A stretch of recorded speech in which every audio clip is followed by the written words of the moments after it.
Come on. All right. We are live. What's going on, Good Jennifer morning, Lacey? Dizzy. How are you? How was your week? Oh my goodness. You know what? This week was, you ever have those weeks where it's like just back to back to back Yes. awesomeness? And then there's the crash after like Yes. awesomeness. That was my week. I got to do two time management workshops, virtual workshops with some really good professionals out there, some that are uh, repeat offenders on the live stream. And then I got to do a session on constraint management systems with ACOM Hunt, which was ultra awesome Yes. for me because the group was like, there's all the indicators that I look for a team to deploy sustainable change. It was all apparent on the call. So it was awesome. How about you, No, Jennifer Lacey? it's been a week. I've had some house projects that I've been working on, and then Alex had her wisdom teeth taken out. So just been doing mama stuff a little bit more. Mama stuff. And you're getting ready for like a birthday party, aren't you? We are this evening. We have a kind of a birthday bash tonight, and so Yeah. yes, it'll be. It's St. Patty's Day theme, so it's kind of a fun. Not really. I mean, it's birthday, but it's also people get to come and do St. Yeah. Patrick's stuff. So it'll be fun. What I like about the way you decorate is you use like the shamrocks, but you make them all red to connect with Valentine's Day. Oh, I I thought we were done with Valentine's. We're past that. Why are you even bringing it up? You know, I can't help myself. Holy moly, we got some early risers already, Jen. Look, we got Steve. Good morning, Martin. Steve. He says, no BS team. Good morning, coming in from Connecticut. Then we got DJ Hootie Hoots, and we already know he's in Florida because we got to talk to him yesterday on the cultivation crew. Yes. And we got Miss Linda Clark, repeat offender, who don't play. Linda, I think you're going to like today's topic. Yes. So I'm ready for you to bring the heat, my sister. Yes. And I know we got lurkers and new people that have never seen us before.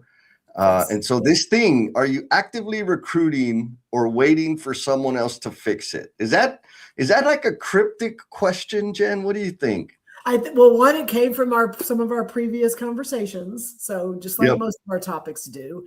And also some things that happen outside the live stream, whether it's our social media or other places we go, or even people that we interact with. They're like, we need to dig a little more into this because we've been doing this for 4 years, Jesse. So we did have some earlier conversations that were a little more pointed. And now I think we're kind of going to dig a little deeper into what are you doing intentionally? Yes. And so, folks, you already know we're going to dig into it and to add a little bit more color to what Jen just said. From my perspective, I'm here to transform the construction industry. I want to leave it better than I found it, and the world too, but I'm really focused on the construction industry. I can't do it alone.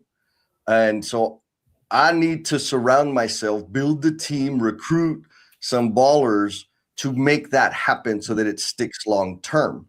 And that's what I'm like today. That's where I'm coming from. So I may be a little grouchy, come across a little rough today, but that's the damn point. But before we get into it, Jen, we got some housekeeping. Okay. Yes, some housekeeping. Okay. So good morning to everyone out there listening. And Gary, I'm talking to you too, because that sounds like you haven't been here before. So those of you that are out there listening, where you just ran across us for the first time, or you do show up, but you don't really engage with us because that's not your thing. Or you are a repeat offender and you just haven't really contributed to the conversation. I'm talking to everybody out there because we don't know you're there unless you comment. We're asking you, if you're not ready to divulge any of your secrets yet, then if you can just drop a blue heart in the comments, it just lets us know that, number one, your first time here, so that we can recognize you and show you our appreciation. But it also helps our No BS tribe that, to connect with you and connect with your content and know that there's other people out there that are trying to get better. So anytime you drop a comment, drop a heart, drop anything into the feed, it also enters you into a drawing, the randomizer at the end of the show. And just what do they get when they win? Yeah. So when you leave your comments, your blue hearts, your questions, your wisdom in the chat, Mhm. that gets your name automatically entered into the randomizer. And when we do at the top of the hour, we'll run the little raffle. And if your name gets selected, you will get free 1 month free entry into the Cultivation Crew and Emotional Bungee Jumpers, which are 2 experiences designed to help reinforce, build, boost like gangsta OG leadership skills. And when I say leadership skills, I mean the keys to connect in very deep and meaningful ways with other human beings. Yes. So be like Sandy and drop a heart. Good morning. Good morning.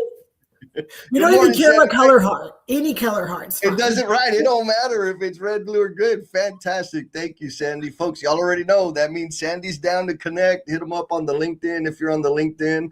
We got Gary coming in from YouTube land. He says, what is this? Gary, this is straight up awesomeness. Yes, If stay on you and can find out. handle it. And then we got Miss Carrie. Do you know her, Jen? Hello, Carrie. Miss Carrie Graham. She's a what up peep. She's coming in from Atlanta, I think. And then Miss Haiti Clark, she says, hola, what's going on? She's like making waves right now. Hey, thanks for coming, and keep bringing your wisdom. Just like we said earlier. Oh, look, we got Enjoy 123 says hi, hello. And apparently Daddy knows Daddy. Mr. Hoots knows Sandy. I let it out. Now they know, Adam.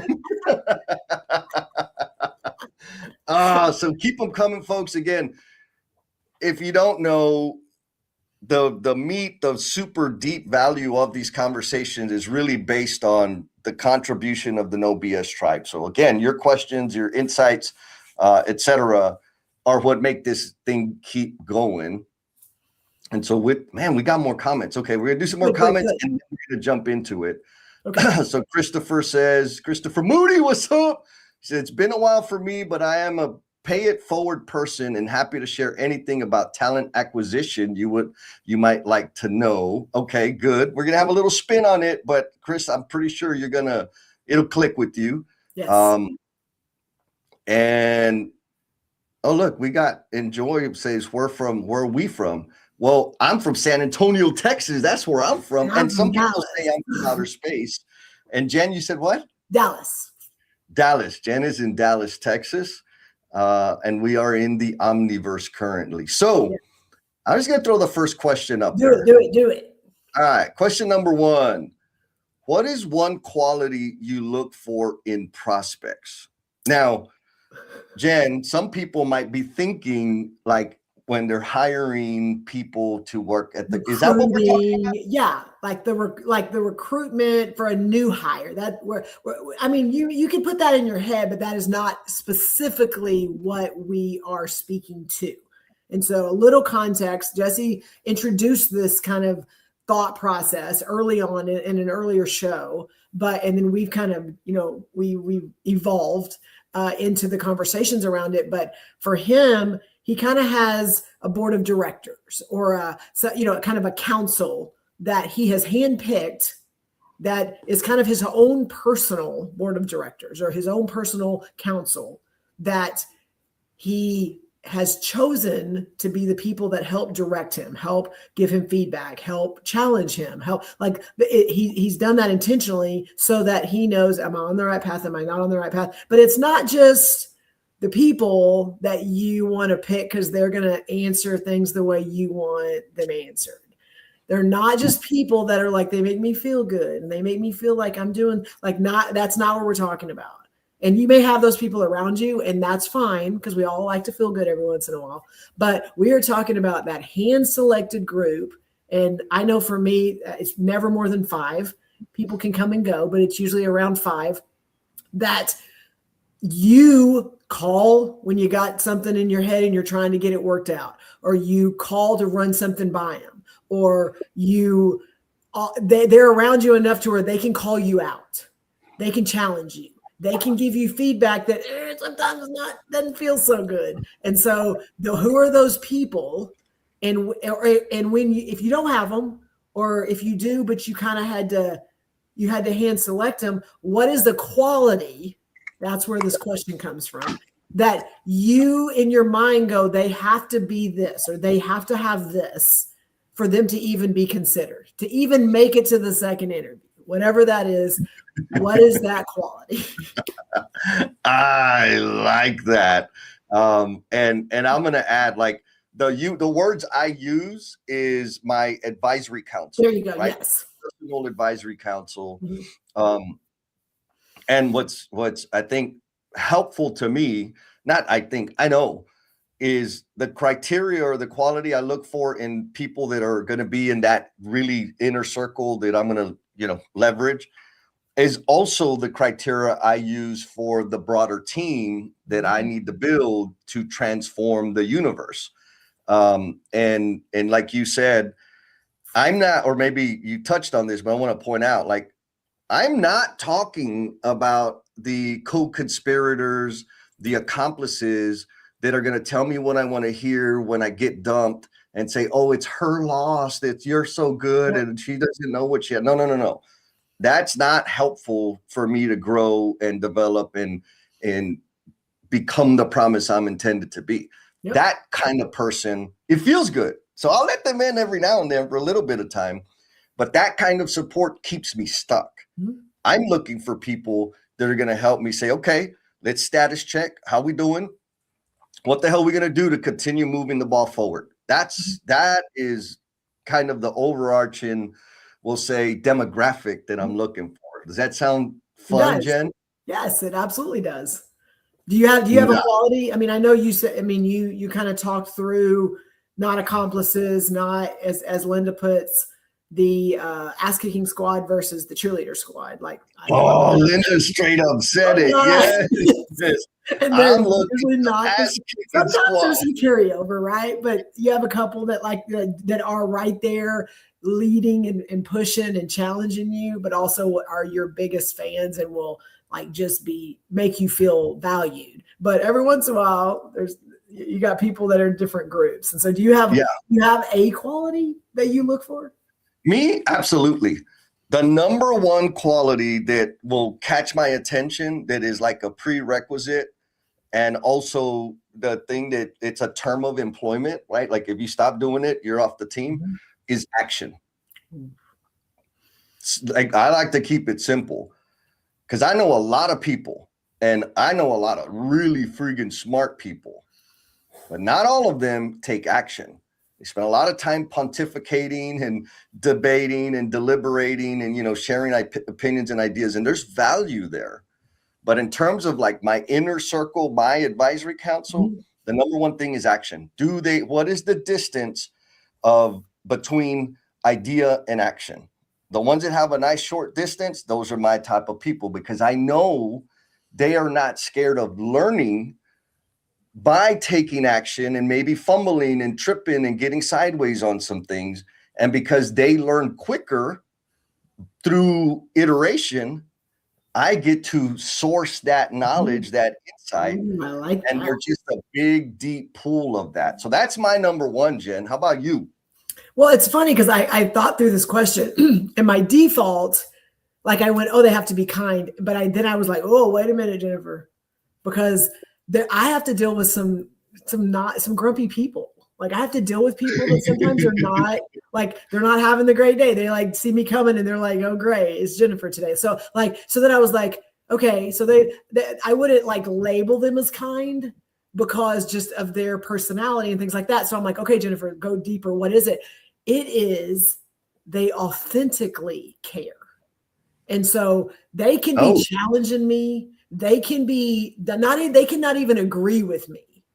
But I can see by their work and by the way they show up and by the way they engage with people consistently that they care. And for me, those are the people that I need to be reflecting for me, because that's how I show up. And so I think there's a parallel to where what you're looking for in that advisory board you don't want everybody that looks exactly like you, but that core theme, that core mission, that purpose, there has to be some shared alignment in that. Else there's going to be some, some things that maybe are not what you're trying to do. So that to me is they authentically care, and they show up the same in all the places that I see them, that they're not, they're in this room, they act this way, and they kind of do this. And then they're in this room and they do this. Like those are people that I know people do that. They're just not people I'm going to rely on to help me grow. Yeah. It's interesting. I think I do it a little twisted, because you already know I'm twisted. Like my advisory council it's never the same people, and they don't have to be aligned with like my mission. Okay. What I'm looking for is people, like when I select somebody, it's because they have an experience level, a body of work that I need to build on. It's a gap that I have that I want to reinforce. And so I find those people, and then I'm a leech. I just suck what I can out of them as I need. And once I'm happy, like, okay, you're still on the team, the A team, but not necessarily the advisory council. Because for me, it's a totally selfish perspective. I'm trying to build and learn and grow in specific areas. And so somebody can be really mean and rude and ugly and not care about or have nothing to do with the construction industry. But there are some things, some skills that they clearly have a command of, and I'm okay with that. Now, when it comes to like my team of ass kickers, like Linda said, we're going to go change things, that's a different criteria. Like, yeah, we got to be aligned. Like for real. If you don't appreciate the men and women that are doing the work out there, you are not on the team. You might be on the advisory council on a temporary basis. But I have that. Is that weird? Does that muddy it's not weird, but it made me think as you're answering it and maybe I do that, but maybe I'm a little more selective, because I've realized when I do surround myself with high performers, I'm just going to label them that. When they're high performers, even if they are not completely aligned with my mission, they also suck the crap out of me. if there's not some alignment of caring for people, caring for the people doing the work, eliminating hard work, being kind, like things that I live for, if there's not some piece of that in them, if I can't see it, and sometimes it's just how they show up, or they show up differently and they don't do it the same way. But if there's not something there like that, a lot of times when I'm like, ooh, I see value here, but because when you start engaging with me, you're not getting a little sliver, you're getting everything. I need more of that. I need more of that. And then it drains me. And so I have to be super careful to be aware of it, and also go, okay, I see what I can bring value here, but also what they can help me with. But is it worth it? Is it worth what I'm losing to be able to gain what they're giving me? So it's a little different perspective than yours, but I can completely see going in, because you want to surround yourself with better people. Like that's what it comes down to. You want to be around people that are doing things and that have skills that you don't have, because then you're going to be able to grow and get better. But sometimes you're also the other person that has a skill that they want. True. And we got to protect it, and not getting so far down a road where you just feel like you are completely depleted, and it's not reciprocal. I think that's the other, is that it's a reciprocal thing. Yeah. Oh, yeah, definitely. There's got to be some exchange in terms of contributing to each other's path. Mm-hmm. And so a more clear way for me to say that is I've had plenty of people in my life. They're still there, but they want to coach me and advise me whether I ask for it or not. But they are not open to any other thoughts or challenges or questions. And I'm like, oh, you're not on the team. Like, you can sit on the bleachers, but you're not going to get on the field, right? Yep. So we got some answers out there. Okay, good. Let's go. Mr. Christopher Moody says, number one quality is passion. Yes, right? Chief Marketeer Steve Martin says, prospects with a mindset of we can improve. That's a good one. That is that's a big one. Right? Like do you remember Eeyore from Winnie the Pooh? Of course. Right? It's always raining on me. Like, I ain't got time for that. Like, yes, life's hard. Yes, it's not fair. Freaking, what are you gonna do about it, man? Like, I need that passion and that. Yeah, we are not half glasses, half empty people. Just right. 100%. Lucery says, I would look for preparedness. Did the person do the homework, the research before touching the specific points? Okay, so she's looking. Can I respond to this? So, Lucery, yes. I love this answer. And I also know that if that is like a die, like a do or die thing, like Jesse may not be in your circle because hell no. Well, that's when I read it. I love that. That's like she's like these are the people I need around me that I know that they're bought in. They've done some work. But I also my first thought was like Jesse would drive her crazy because one, he drove me crazy early on because I needed all the boxes checked. I needed to know all the plan, all the agenda, what's the outline, what are all the things. Like I will own that. And I lived that way for a long time. Part of my growth was Jesse being on my advisory council and helping me not need to be overly prepared. And so that was a cool, when I saw it, I'm like, oh, I used to be that person. And it's not bad, but I know part of the growth is that everything doesn't have to be scripted and that you can go with the flow because of your body of work. It's so strong and you have so much to pull from that you don't have to have a super structured plan. Yeah. Well, and I'll add that the fact that she's clear, like they got to do their homework, be prepared. Like that's. Yes. I want to say like, it doesn't like, I'm not trying to tell people you should use my filters. No. What I'm saying is have your freaking, know what the hell they are. Yes. And don't get mad, but don't get mad also when like you're like, oh, Jesse's supposed to be on my advisory council and he doesn't get it. He doesn't understand it. Like, and again, I am owning that is what I had to deal with early on. I'm like, you are not doing it the right way. Jesse, like, get this shit figured out. And it took a while for me to like have to understand that, oh, that's what he's bringing to me. Like he's bringing another perspective and he can own it or not own it, but it has completely changed the way I show up like over the last 3 or 4 years because I had someone in my circle that did not think things through exactly the way I did. Yeah. Yeah, no, I'll own it. I remember the first conversation, Jen, 3 hours. First time we ever had a conversation. I knew at the end of the call, I was either going to drive you crazy or I was going to help you get flexible. Like it was one or the other, and it always is. So, again, I kind of know where my strengths are. Mr. Christopher Johnson, repeat offender. He was on the after party last time. He says, give and get. Reciprocal. Absolutely, right? Yeah. That reciprocal propulsion, baby. There's power there. Look, we got a newcomer. Rega Shima says, hi, I'm from Indonesia. One of my parents' father is from Japan. Awesome. International, baby. I like this. Linda, of course, she says character. They got to have character.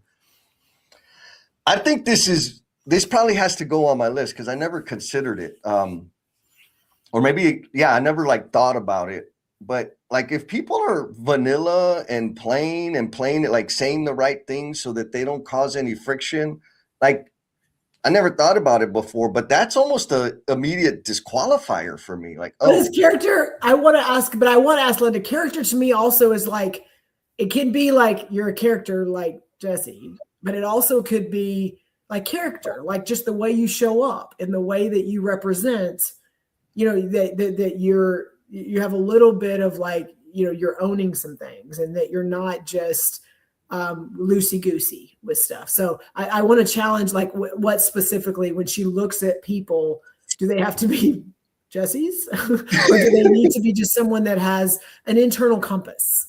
In my opinion. Yes. Yeah. And so for my perspective, I'm looking for internal compass. Yep. Right. Like they don't have to be a whack job like me. It'll help and we'll have a lot of fun. But no, do they have a clear direction? Do they know Yeah. what they're doing? Do they stand for something? For me, that's what I interpret as character. Miss Sandy said, Mr. Sandy says proactive. Hell yeah, man. That's what I like. Take action, baby. Carrie says good perspective. I think she misspelled Jesse. She says my core actually love me and want the best for me because they love, care. They give me the hard comment even when I don't ask. I'm going to go there. These are long-term counsel. Yes. Outside of that, there are other categories. I love the categories. And I think I just kind of realized that I have different categories. But anyways, so Carrie just mentioned like people that'll give you the stinky. Is that valuable, Jen? When they give you the stinky? If Yeah. you When don't they have people around you that won't say some tough things, like you're not even not putting yourself in a place to grow. Like and I mean, again, I learned that early, and it's even better when you have someone in your circle that is even comfortable starting the conversation with, this is going to be stinky. You want me to still go there or not? Like, again, that's like baller level of, and Jesse's really good at that. And if, after a couple of no's, you're probably not going to get the question anymore from him. But if you say yes every time, it every time will change things that you're doing and change the way that you show up. Yeah. No, I'm with that. Like, I need people that like tell me, because you know, Jen, I'm dense as hell. Like, I think everything's great and everybody's fully satisfied with what I bring. I need to be told like maybe 10 times sometimes. So I love the stink. Like, don't tell me. I'm not going to be upset. I may not take action and adjust right away, but it will get through eventually, right? Like I think it's an ultra level when people have the courage, compassion to point out a gap that, hey, you're not showing up as your best self, or hey, like you're doing fantastic. I'll give you this real true story. And I know you've lived through this, Jen, but I'm not going to use you. I was dating a super amazing woman, and she was working on her PhD, which she's gotten since then. And they had this cohort, like her cohort, they were working on their doctorate, and then they had like the support cohort of all the significant others. And we were at a function, and they were like, there was a lot of, yay, I'm so proud of the da da da da da da da da. And they kind of asked, like, okay, like, how is your person supporting you? And you already know I'm pretty skeptical. I don't kind of get high and low. And she said it, and I'm like, yeah, that's what I do. She's like, Jesse's not my cheerleader. Jesse's not impressed by the fact that I'm getting, like, Jesse will say, okay, great, you're getting your doctorate, but what about these things? And I don't do it to be ugly. I do it because I need that too. Because in my head, it's like, I'm the greatest thing in the world. And I need people to say, okay, but what about these things? Which was really meaningful to me. Anyways, the point of that is, it's kind of I don't know how or where it came from, but it's kind of my default to say, okay, or maybe recognize that when everybody around people that I care about are cheering them on, because, we have amazing people in our life. And so most of the people in there that have contact with them, they may not be on the team, but they have contact with them. Most of those people are just super impressed about how much they accomplish and all the things that they do, and how do you manage that? And you got blah, blah, blah, right. And so it's like, oh, look at you. And I'm like, that's awesome. And what else? It's kind of my default. I don't know if it's rude or any, but I mean it with love. And I think you can substantiate that. And well, I want to hit on a couple of things. Number one is, if you don't get a lot of people questioning or challenging you, you done some stuff to make people not feel comfortable to do that. Number one. True. You don't have the right people around you, but it takes some trust, Jesse, and it takes a little bit of like a little bit of running towards the danger, jumping off the cliff, like a little, there's some fear there. And I mean, there's some times, and it's it's a lot of times we take the easy road. So like if Jesse pitches something to me and goes, here's what I'm thinking, here's what we need to do, da, da, da, da, da. The easy road is like, Jesse, that's great. No matter what Jesse says, it's probably going to be fine. But there's also times where I'm like, have you thought about this? Or I don't like that order. Or like, is this something like, here's what I'm seeing. And he could go, Jennifer, you're not even on the same page with me. And that's okay. But like, if you're not in a place where you can have that conversation with someone, it's either you or them. They're either not receptive or you are the person that is not listening to what they're saying. Yes. And like, so I wanted to put that out there to say, like, receiving feedback, giving feedback, that's a lot of things we talk about. And I've got people making comments about the being able to receive like yucky things or things that are stinky, but also like there's times where, and I mean, I give Jesse a lot of accolades. He does a lot of things. He's helped me a lot. And there's times where he'll pitch something to me. Here's my idea.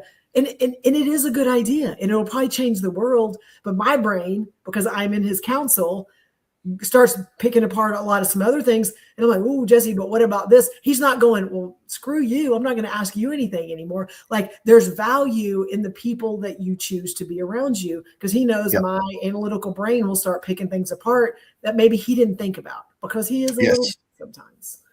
Yes. I'm like, yeah, it's going to be awesome. And it's like, oh yeah, I didn't think about that. Ah, crap. Okay. Things I need to consider. One thing, and Losery kind of said this earlier, but I want to circle back to it. Which is, oh no, I love other perspectives, but we'll ask for the basis of that perspective. Jesse, Jesse, read this book. Oh yeah, like come on. I like the thought, but where's that coming from? In the book I think I've offended enough people or said it enough people now like, hey, I know you're not like, you don't really like getting book recommendations. I'm like, no, I do, but don't give me a book recommendation that you haven't practiced one thing out of the damn book. Like, I don't like, where's this coming from, man? Or how is this going to help me? How is this going to like, I'm not seeing the connection. Help me see the connection. And I got people in my life that we have that level of trust and appreciation where we can have that, right? Like Carrie says, my inner core, her people reach out and say, Carrie, you're effing up. What's going on? Like that's the ultimate. That is the ultimate. Now, I want to talk about the 5-year plan, Jen. God. Steve Martin, well, Sandy says, someone that has a 5-year plan, where do you want to be in the industry? Which I can get on board with that idea for an employee. For world changing, I'm not okay with that. And I think Steve knows it because Steve says, Jesse says, Jen, you'll get your 5-year plan in 5 years. That's the plan. And you know what I think it is, Jen? It's because I have a 600-year plan that people can't really understand my 5-year plan. What do you think? Well, and one, I value that, like, here's the plan. I think I think what has to also be a part of that is, and it can change tomorrow.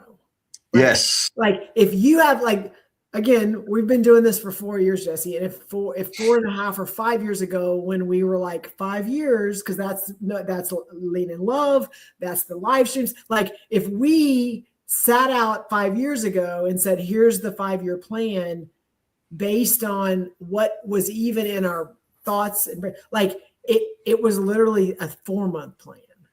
Right. And what anything that happened after that 4 or 5 months didn't exist. Right. And so it's, you can see the vision, you can see the big picture, you can have all the ideas. I mean, there's nothing wrong with that, and you have to be willing to understand that it could change tomorrow. Yes. And I think that to me is the biggest part of that long-term thinking, is being flexible. And okay, I see where we can go, but we couldn't have it. We couldn't have scripted. We couldn't have written out, created an executive summary on what we're doing right now. No, 100%. And that's why for me, my philosophy is have a direction, that internal compass. Where are you going? All the little stuff in between where I am today and where I'm going to be or where I'm headed, is not relevant because the sequence might change. And guess what? The sequence always changes. There may be an experience that I need to like double down in and spend a year or two to learn, grow, contribute. And so like the rate of how quickly I'm going to go in that direction is also, it also doesn't matter to me, because for me, and this may just be my rationalization of being a nutcase, but I know for a fact, and you helped me when you saw this firsthand, when I have a plan, I will stick to the plan no matter what.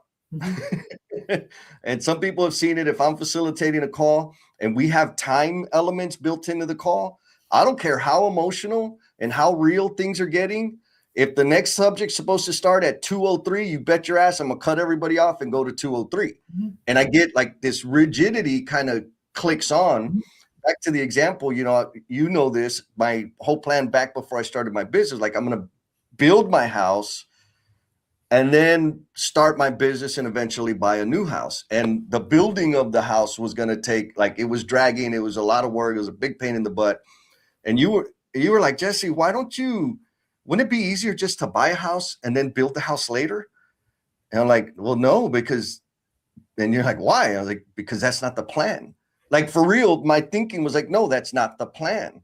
And then it sounds like, well, shit, man, why don't I just flip it around and boom, here we are. So that's my excuse for like being loose with my planning. And to your point also, had we scripted out what the next 5-year plan for No BS was, I don't think it would be as fulfilling. I don't know if it would exist, Jesse. Right.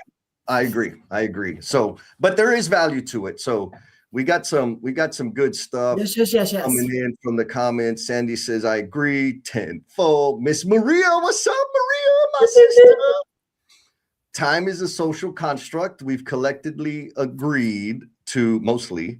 My 5-year plan has taken 8 Earth years. I like that. The Earth years, nanu. Losery says, I like goals rather than plans. I'm with that. Too many exterior factors can intervene on plans. Yep, but goals are more solid. Change the plan, keep the goal. Amen, girl. And then Miss Angel, curious idealist. What's up, sister? She says, being laid off due to reduction in force was not in my 5-year plan, but sometimes earth-shaking things happen to make you wake up and figure out what you actually want. What do you think about that, Jen? I mean, Jesse wasn't on any of my plans. Like, I was not expecting to cross paths with him, to work with him, to get a random message from him, and then a phone call from, like, none of those were anything that I was on my radar. And what we could do together and things just how we could change things together. Like, none of that was on my plan. It was, just different circumstances, an event that we were on together, and then some live streams that we did that I didn't facilitate, he didn't facilitate. We just happened to be added into a group of people. And then he, reached out, and literally that's the only reason that we're here. Super crazy. Fantastic. Okay, so folks, if you're just like popping in now, or this just came up on your screen, what we're talking about is like building your team, the crew that is going to help you leave the world better than you found it. Yes. And I'm going to add another thing, right? Like there's, you and I are in the construction industry, been here my whole career. You started there, you had a career before you got here, but you're here and you ain't going nowhere. No. There's a lot of work to be done out there, right? There's a lot, and there's a lot of content out there about how unfair and, the labor shortage and all these other things, which, yes, the system's kind of jacked up. But there's also a group of firms and leaders and decision makers that are making a magnificent impact. They're doing things entirely different. Mm-hmm. And so the reason this topic is so damn important to me is because I've seen that number grow and grow and grow. And I believe I've decided to believe that supporting, cheering, surrounding myself and serving that type of person is how we transform the industry. not pointing at the problems. Everybody's pointing at the problem. That's easy. But are you taking real steps to surround yourself with people to leave this world better than we found it? That's the point of this conversation. So hopefully I ruffled some feathers with that, Jen. Well, it every day, every single day. It doesn't matter what happened yesterday. It doesn't matter what the plan is for tomorrow. Every single day, we get to get up, we get to wake up, and we get to make a decision. We get to make a choice. We can Amen. And we can point out all the things that we can't control, that we can't influence, that we can't impact, and that why things can't happen. We can do that. We get to make that choice every day. But we also get to make the choice on, here's the things I can impact. Here's the things that I can influence. And we can show up differently, even if everybody else around us is in a different state of mind. It doesn't matter. We get to choose every day how we show up. 100%. And you don't get to blame. Maybe there's a disqualifier. Well, actually, this might lead to the next question. Okay. And so when it comes to like the transformation, all the beautiful things that we want to do, that I want to affect into the world, there is one thing that, learned the hard way many years ago, that can absolutely be an anchor, meaning it's just going to weigh my ass down and I ain't going to be able to have the impact. And so I'm going to ask this question to the audience, to the No BS tribe out there in the Omniverse. What are you tolerating, or where are you tolerating the wrong people? And so summary of that, surrounding myself with the wrong people is the best way to delay the impact I want to have. What do you think, Jen? Well, I agree. And I'm going to dig a little deeper in that. I think where I've seen either myself or other people tolerate or allow themselves to be around the wrong people is because in their mind, those people are the ones that can help them change, grow, evolve, have the new title, have the new position. And so they're not my people. They're not really the people that I would choose to be around, but this is what they can do for me. I feel, and you can put that in any context you want, that if you are putting your growth, your opportunities, everything that could happen amazing to you in someone else's hands, you are wrong. I'm just gonna say, because if you are relying on someone else to be able to give you that next opportunity or that next position or that next title, and I gotta tolerate, I gotta put myself in these spaces because they're the ones that can do it for me. And again, I am a recovering person that and Jesse knows, because he had to listen to so many conversations where I kept saying things and he's just like, why, and what, and how, and all the things that I had to really self-reflect. I was projecting the opportunities and projecting the power and the control and the things that they had that I needed to be able to get to that, whatever next thing was. And after so many of those dang questions, I realized, like, oh crap, it's me. Like, I get to make this choice every day on how I show up, who I interact with. But I also had to own, it will also keep me out of rooms. It will also not get me invited. It will also have people a little leery and worried about how I'm going to show up. And we're not sure because she may do this or she may. And I had to own that. And once I got clear on what's important to me, where I need to be, and who controls my destiny. When I got clear on that, everything opened up. And now when they invite me into rooms, Jesse, I do not have to be quiet. I do not have to, I don't have to filter my words. I don't have to overthink things because they know how I'm going to show up. So it's like, but it took me, it didn't take anybody else. Oh, they're keeping me down. They're not giving me the opportunity. That's not on them. Right. And that to me is where that's just where people tolerate the wrong people because they think those people control what's next for them. Okay. I'm with you 100%. So for the folks, this is questions for you, Jen, and folks out there in the Omniverse, like for real, if you know the answer to this question, let us know because you're not the only one. But a lot of us tolerate the wrong people and keyword tolerate. Like we just kind of we just, it's not that bad. It's okay. But man, I'm telling you, it's an anchor. Now, what you just said, Jen,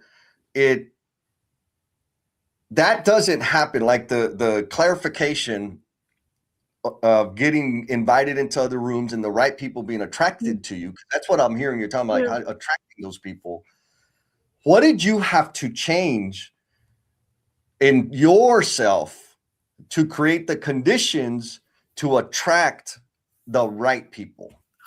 Well, a couple of things. One is I had to be willing to like, I had an idea of what I wanted. And I had to be willing to go, that may not be the plan.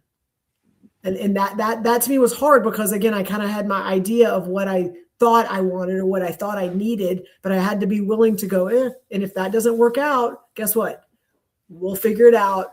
They may be something else. That's scary because it's easy when you have comfort and security and things like that. So I had to own, like, as much as I see this and I see what it could be, they may never see it. And if they don't see it, then I can't keep waiting for someone else to give me that opportunity. The other piece of it is it took a lot, and I'm going to say a lot, of self-reflection, because all of us, I don't care who you are, where you are in your life, your positions, your all the relationships, we are conditioned from early on. I mean, childhood, we are conditioned for certain things, and we just default to those things until we unlearn them. And we only unlearn things when we are around people that challenge us and we are around people that call it out. And then they check up. Okay, you said this. You said you were going to work on this. Hey, you're Jesse, I'm going to tell you, and I can reference Jesse because he's the one I talk to the most out of anyone. Okay, you've complained about that 3 times. What are you going to do about it? You're complaining about that person, even though I know they're not dictating your path. This is the 3rd time you've complained about this. What are you going to do about it? What are you going to change? Are you going to have a hard conversation? Are you going to stop having the conversations with them? Like, right now, it is mental brain power that you are putting in to what you're dealing with in that relationship. What are you going to do about it? And I'm telling you, self-reflection. Like, I don't know how else to say that more times. It took a lot of self-reflection to have to own some stuff that it was on me. Like, as much as, Sean says this, it's no matter what you're dealing with, you have to own at least 1% of it. 1% of it, at least, you contributed to, and you are causing it. And when you can own 1%, I'm going to tell you, then you're going to own 2% and 3% and 4%. I mean, you're going to start realizing, like, I'm making this choice and I'm making this decision, and then I'm complaining and crapping about it. So I love it. I think thank you for, like, adding the clarity so people can like, oh, okay. Because yes, this is 100% introspective question, right? If you got an answer, drop it. Mm-hmm. But where are you tolerating the wrong people? Because we do that a lot. Dr. Carey says, damn, this question, I'm ruffled good. Because we do talk. I mean, there was a time where, to speak to the point you made on, like, the conditions and how that changes our behavior and all the things. And the fact that we have been conditioned means we can design the situation to produce a different condition. It's not like most of us are just, there was a period of time where I just was like a victim of my circumstances. Like, why is this happening to me? And then I'm like, yeah. And then I'm like, wait a minute, I could change this. And so for me, like, where was I tolerating the wrong people? There was a period of time where I surrounded myself, or found myself surrounded, because I wasn't doing it intentionally. I found myself surrounded by people that had a lot of opinions and a lot of expectations that I was contorting myself to fit in so that they could like me, right? I'm just keep it simple. The problem with that was I showed up as a diluted, a smaller version of myself, because I wanted, in my head, I believed that, like, that was necessary. Mm-hmm. And then when I started saying, you know what, I've been trying like hell to fit this mold that these people care about or think is best for me or they want from me.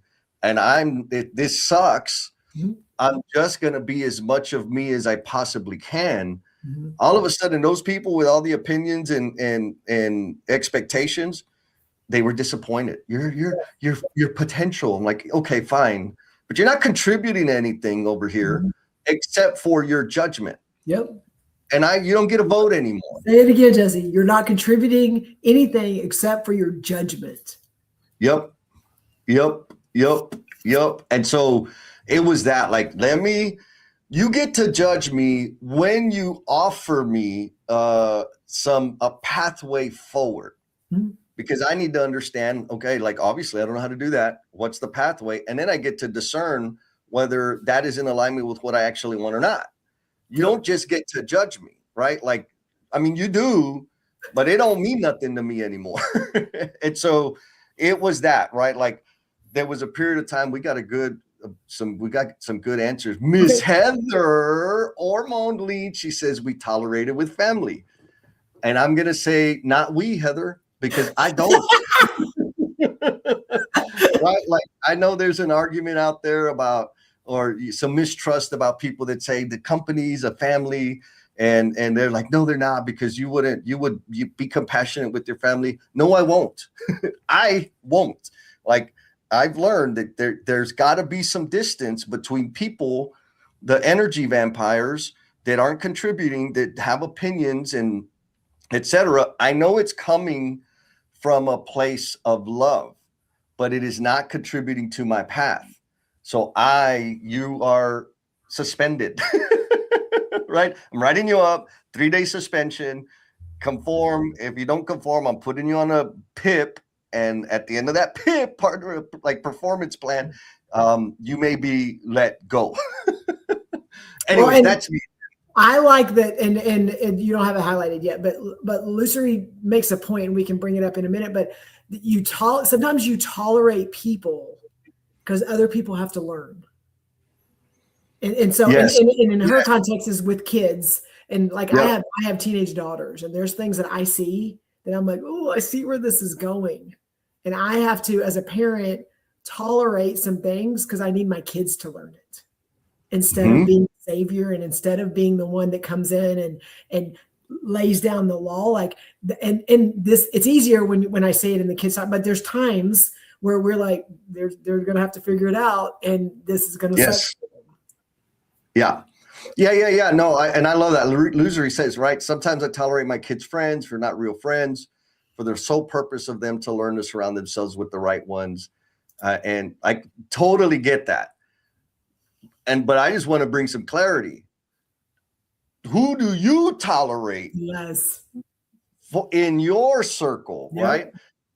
That's I understand the other part, right? You get to choose, say it out loud. I get to choose. Yep. Like, there's nothing in this world that dictates. I don't care what position, what company, what role, it does not matter. Every day you get to choose the people that you surround yourself with, that you listen to. Yes. And whether you're intentionally listening or not, that shit is penetrating your force field. Maya says there are certainly work environments that create that tolerating behavior. Back to the choice. I know it is true. And this is where it gets scary. And I get to leave if I want to, or when I'm ready to. It's probably the more appropriate way to think about it. Now I understand finances and all the other thing. That's not a real easy decision for a lot of us to make. But I know for damn sure there was a period in my career when I had like a real job. I'm like, oh, these are the type of people I don't want to work around. This is the type of leader I'm only going to work for. And I started making my decisions based on that. And it was a dramatically different outcome.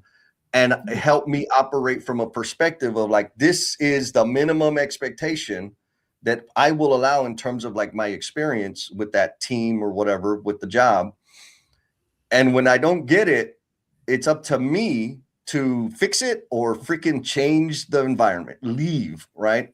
I know that's hard, but it's. I think we tolerate, Jesse, a lot because we're not willing to get uncomfortable and have hard conversations. I think agreed. Like we tolerate and we just, oh, it's the situation. Oh, it's the environment. Oh, it's because they're my boss, or, oh, it's because the job that they have me doing. Like, and we're around people all the time. That's like, this is the corner they put me in, or this is the role that they put me in. And it's super uncomfortable and maybe a little scary to push back or to challenge or to go or to have that conversation that could end not great, but it could also just, speaking from experience, it can completely change the direction of where you're going, because if you've never had the hard conversation, they don't know. Yes. Yeah. And that's the thing. Most of us are surrounded by people that aren't going to point out. And so you're like the emperor with no clothes. Ain't nobody telling you. And you're out there dingle dangling around like, come on, man, we got to help our people. All right. So we got some good, man. We haven't even got to the question, Jen. I know. Come on. So we got Martha says, having a supportive community holds accountability on self. We need accountability for growth. Martha L. Amen. Thank you, sister. Thanks for showing up. This like self-reflection. And I love that she points out, right? Self-reflection is key at any stage in life. We all go through difficulties. And I'll add that self-reflection wasn't like a major practice of mine until we'll say the last 10 years. Early on in my, my life, it was just doing. And I think what helped me do the reflection to understand where am I tolerating people that are not contributing, etc., was because I started building the practice of pausing to evaluate, to think, to introspect. And so maybe for folks out there, they're like, what the hell are y'all talking about? Maybe you need to slow down, then stop the doing and do some reflection to really get a sense of what's going on. And like you said, Jen, like we all get to choose. And I'll say it another way. If the life you're experiencing right now is not what you want, consider that the results that you're experiencing, the outcome that you're living right now, are the result of a perfectly designed system to produce the stinky thing, which means you can change the system. Like the system you're in may or may not have been intentionally built by you. You can change it. I know that's scary, like, oh, system, like, I mean, I'm trying to lose weight. I still got the chins here, right? The extra layer. Well, you know what? When I put stuff in the system, this is the outcome. Until I change what I put into the system, I'm going to continue having the extra chins. Like it's that simple. It's how you show up. It's how you show up. It's how you show up. It's how you show up every single time. My plan was not to be in a place to where I could impact an industry and I could speak and people are going to listen. And I'm in rooms with people of all ages and titles, and they value what I say. It was how I showed up in a room, in a conversation, at a project, on one, I'm saying, like it's the things that build to get you that big. Like you're not going to show up and everyone's going to listen to you, but if you're planting those seeds along the way, and then all of a sudden, I'm just going to tell you're going to walk in a room and everyone's looking at you, ready to hear what you have to say. Like that's what happens. 100%. And Chris said, yes, the Matrix. yes. And unfortunately, we all don't have a world full of Jessies. Sorry, y'all. But I do have some availability. I am available. All right. So we got 2 more comments I'm going to throw up, and then we're going to do the randomizer. Yes. And so if you want to get in the randomizer, just comment. Doesn't matter what it is, to anything that Jesse and I are talking about. Yes. And so Steve Martin says, positive self-reflection, tolerating yourself when you're interrogating the process of where you went wrong. I'm messy, I'm imperfect, I make mistakes, but I'm worth it. Yeah, I agree with the interrogation. And yeah, I'm imperfect. I make mistakes. I'm flawed. I'm human. So I need to give myself grace. Right? I like that. Who are you tolerating? I tolerate myself. Like yes. I allow myself to kind of navigate without being challenged and without really thinking about, is this the right thing? I like that. Yep. Oh, I like this. This is my brother Ernest. He says, perhaps we don't, he's very polite, right? Perhaps we don't always get to choose who to surround ourselves with. If I wanted to have diplomats, CEOs, and Olympians at my dinner table, can't dial their numbers. There's facts in what he just said. Now, I think Maria is the one who said it earlier, right? This construct of time, like if I want that right now, I can't pick up my phone and make that happen. But I can start taking steps to create the conditions for that outcome to happen at some point in the future. And for me, that's the difference, right? Mm-hmm. It's not, I mean, we've heard this, there's so many freaking flowery quotes about it, right? It's not the destination. It's right. Where does all the amazing stuff that's helped me grow and contribute happen? It doesn't happen when I get to the table with the Olympians and the CEOs. It happened on figuring out how to get that cohort of people to be interested enough to be on my call list, to be in my phone. The possibility of that actually happening is very low, but on the path, there's going to be, I'll say, a higher caliber of people or a group of folks that have tremendous rich depth to contribute to me. And so it's about taking the steps. Like I think that's where I'll end it because I'm just rambling now. What do you think, Jen? And absolutely. And an example recently is we know Jason Schroeder, and I mean, yep. He's very impactful, written a lot of books, does a lot of things. He's a friend of ours, and just putting the work in and having the conversations and showing up, and he knows you, he knows he knows each of us, knows, and he respects us, and we've been on his podcast and things like that. And someone needed to get a hold of him to invite him to be a part of an event we were having. And I got people at a lot of high levels that have a lot of titles. They had no relationship. They had no connection to him. And I was the connector. And it was just putting the time in to where, like, going back to Ernest's comment, like, yeah, you may not be able to just pick up a phone and call, but if you put the time in and you make the choices, there's going to be a point to where you're the person that gets somebody to somebody else's table. I mean, just things like that there's value in that. Because then now you've done a favor, you've done something for someone else, and now they're a person that you can call. So it's like we collect people, and we say that all the time, and not in a weird way, but we collect people because the more that we do things and we show up authentically in these spaces, we are then now having access to these people to ask them questions, to invite them to dinner, things like that. 100%, 100%. Okay, I'm going to put Angel Curious Idealist comment here, and then I'm going to jump to the randomizer because I think we need to go here. So she says there are a lot of rooms out there and a lot of paths to get to those rooms. How do you recommend finding the rooms you're meant to be in? And I have an answer for this, but I ain't going to answer it yet. But I want to come back to that one, Jen. Great question. Solid. All right. So it is now time for the randomizer. And so for all the folks that dropped a comment and dropped an emoji, etc., your name is in the hat. We are going to do the randomizer. If your name gets selected, you will get a 1-month pass to Emotional Bungee Jumpers and Cultivation Cruise so that you can build your skills to connect and serve in super deep and meaningful ways. And here we go. Okay. Look at that. Oh, James got in just in time. Let's see. Who's he going to be?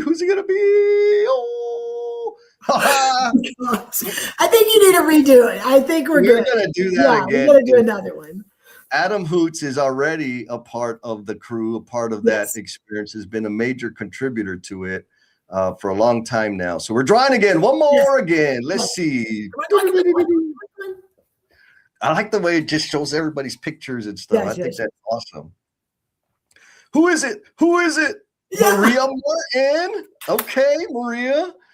I think she's already part. Is she? Well, Maybe we just haven't seen her in a while. Yeah, we haven't. Okay, so that's the reminder, Maria. She's got to come back, or maybe I need to update your email address. We'll connect and get that figured out. So bam, that was the randomizer, folks. And you already know your comments, your contribution to the conversation is how you get in the deal. Now, man, I feel bad because there's a lot of great comments that we're not going to be able to touch on, but we could touch on them in the after party. Okay. So I'll be putting that link up here in a little bit, but I'm going to go back to Angel's deal. Yes. Lots of rooms out there, lots of paths. How do we recommend finding the rooms you're meant to be in? And so I have an answer, Jen. I know you have an answer, and I'm sure the No BS tribe has an answer. So if you don't mind, Jen, what is your answer to that question? So there's a couple of them. One is, if you're fighting to get in the room, if you're killing yourself just to be able to get in the room and have a seat in the corner so that you can say you're in the room, to me, that's a sign for me. Like, it may not be a room I need to be in. There's that. And then that's a high level. The other is, and we just got through talking about this yesterday in our cultivation crew conversation, because we're talking about leadership buy-in. How do you get leadership, organizational leadership buy-in? This is going to be a little hard. If you are in places, in meetings, in groups, in somewhere where you're getting invited into a room, or you're trying to, I need to be in that room. When you're in that space, whether it's a meeting room or a virtual call, there's a challenge here. If you show up and you can make the choice that I'm not gonna speak or add anything to this room unless someone asks me to. If you can go the whole meeting or the whole call and no one ever spoke your name, it may not be a room you need to be in. And for me, and it's an easy filter for me because I have a lot of things on my calendar. So if you're in a room that, man, I'm finally here. I got a seat in the corner. I'm not really at the big table yet, but I'm in the room and I worked hard to get here. And when you leave and there was nothing you were able to add to that room, I'm just going to tell you, like, that for me, that's a filter. That's not a room that I should be in. And it's not helping me. And if anything, it's wasting my time.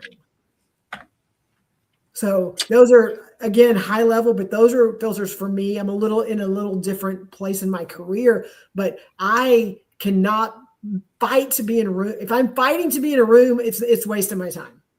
Like, if I'm not invited in, like, Jennifer, we need you in here. Please come in here. Like, if that's not the environment that's created. And then once I am invited in, if I'm in the room and at the end of the meeting, if I wasn't there, it wouldn't have changed anything. Then that's not a room I need to be in. Love it. Love it. Those are my filters. No, I think it's powerful. And I think for me, the key to what you said is, I can't be in the rooms I really want to be in if I'm in rooms that I'm undervalued and underappreciated. Like, I got to pick, man. I got to pick. And the more times I'm somewhere that, I'm present, right, and I get credit for being in the room, the fewer at-bats I get to be in the rooms that I want to be in, right? And so back to Angel's.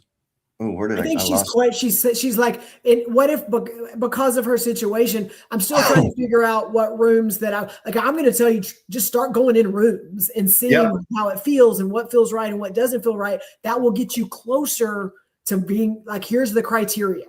And you'll go into rooms and go, nope, this ain't my thing. I don't like this. Or I'll go in and go, ooh, this feels good. This feels like this is something that can add to, to what's important to me. Like, I think you got to start just putting yourself in those positions to see, to see which ones are worth it. 100%. Yeah. And so I want to applaud Curious Idealist for the vulnerability and like the real shit that she's bringing, right? It's like, based on the layoff, she's kind of reassessing everything, if that makes sense. It totally makes sense, my sister. And I'll say two things. And this is what I did, right? And for like history for people that don't know, I connected with Angel or the Curious Idealist on Clubhouse back when Clubhouse was a thing. Um, and that was a result of me letting my crazy out so that people, it was more about how do I signal to my people that I'm here than it was me going to find people or find the rooms, right? And so by giving myself permission to be more of me, the algorithms, the feeds started putting different things in front of me. I said, oh, that seems interesting. Maybe that's a room. Let me go. Okay, nah, these people are full of crap. I'm out.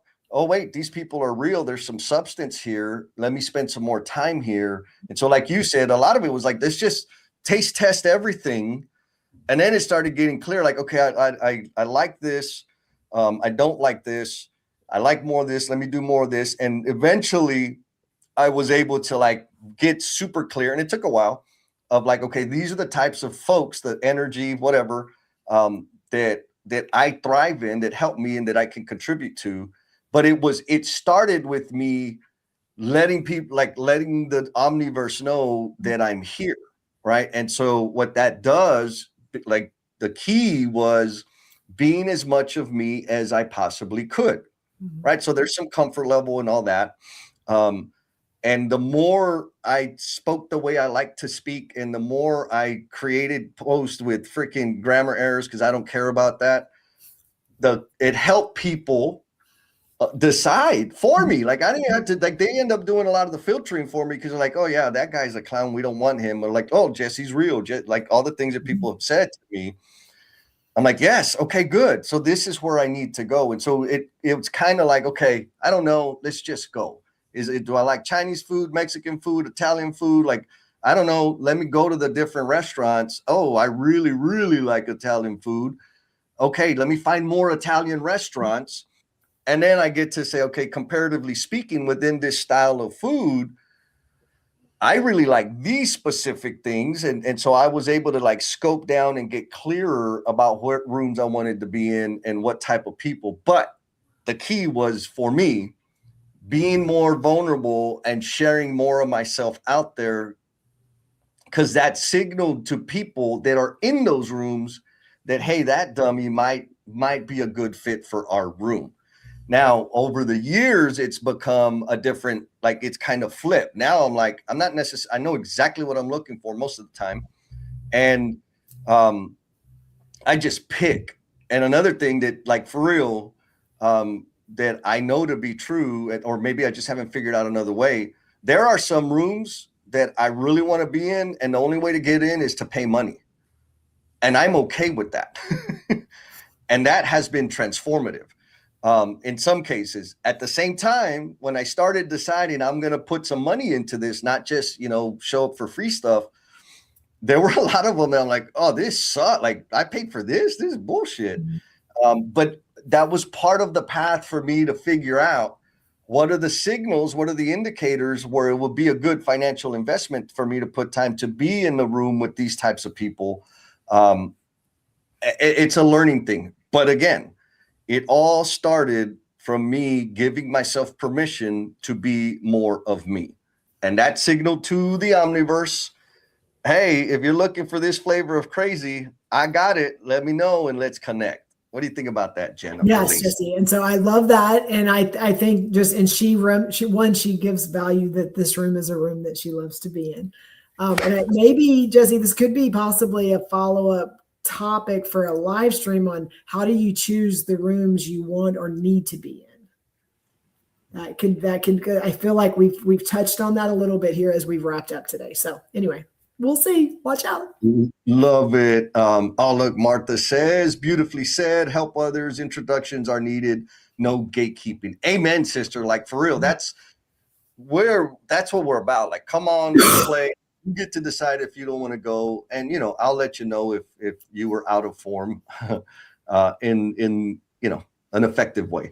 Yes. So I already dropped the links, Jen, for the after party. They're all out there, folks. So y'all know, again, thank you all for everything like contributed to the Yes. conversation today. I'm a little sad that I wasn't able to bring everybody's comments on, but appreciate the contribution. Please come to the after party, because the after party is where we get to learn what Listen you to got, it. how we did, what we could do better. And also that conversation will inform what the next show is going to be on. So Yes. I appreciate you guys. And Jen, I know your birthday's coming. Did you said we are going to check out with the mariachis, right? Okay. Sure, I'm gonna let you kick it off.